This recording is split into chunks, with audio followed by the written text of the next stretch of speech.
கனிவான சகோதரர்களே, இன்னும் ஒரு பகுதி என்னன்னா, நாங்க எல்லாம் மொபைல் போன் பார்க்கிறோம். திடீர்னு போன் எடுக்க பார்க்கிறோம், சல்லி இல்லை. இப்ப டயலாக் ஆபீஸோட ஒரு எக்ரிமெண்ட் ஒன்று நாங்க செய்ய போறோம்.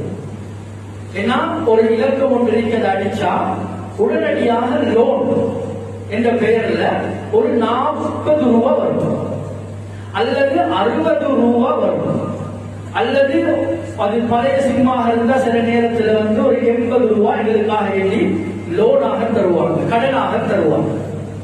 அதுல பாருங்க, நாங்க நிபந்தனையில பார்ப்போம், சேவிங்ஸ் சார்ஜ் என்ற அடிப்படையில நாங்க ஒரு 100 ரூபாய் ரீலோடு ஒன்று போட்டோம்னா 82 ரூபாய் வெட்டிப்படும்.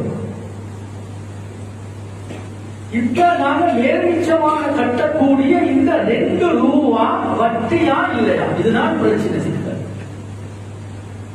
மார்க்க அறிஞர்கள் சொல்றாங்க, சேவிங்ஸ் சார்ஜ் என்ற அடிப்படையில ஒரு 2 ரூபாய் வென்றது அது பிரச்சனையோட அல்ல, இது வட்டியாக மாற மாட்டுச்சு.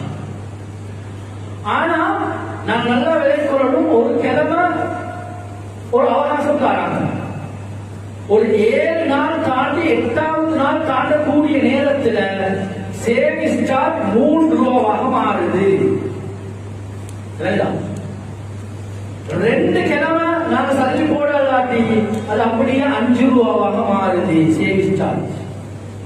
நாங்க ஒரு மாசம் சல்லி போடாத நேரத்துல அது அப்படியே 20 ரூபாவாக மாறுதுண்டா, அந்த எக்ரிமெண்ட் அடிப்படையில் நாங்க அந்த லோன் எடுக்கணும்னு சொன்னா இது கூடாது, இது அசல்ல அடிப்படையில இதுதான் வேண்டும். இதுல இருந்து மிச்சம் நாங்க தவிர்த்து கொள்றது மிக பொருத்தம். கண்ணியமானவர்களே, இதையும் மார்க்க அறிஞர்கள், சமகால அறிஞர்கள் தெளிவாக பத்துவாவாக எடுத்திருக்கிறார். இப்படி இதனுடைய தோற்றங்களை சமகாலத்தில் நாங்க நிறைய பார்க்கிறோம். இதை பத்தி நாம் தோற்றங்கள் பேசுறோம்னா தொடர்ந்து பேசலாம். இப்ப நான்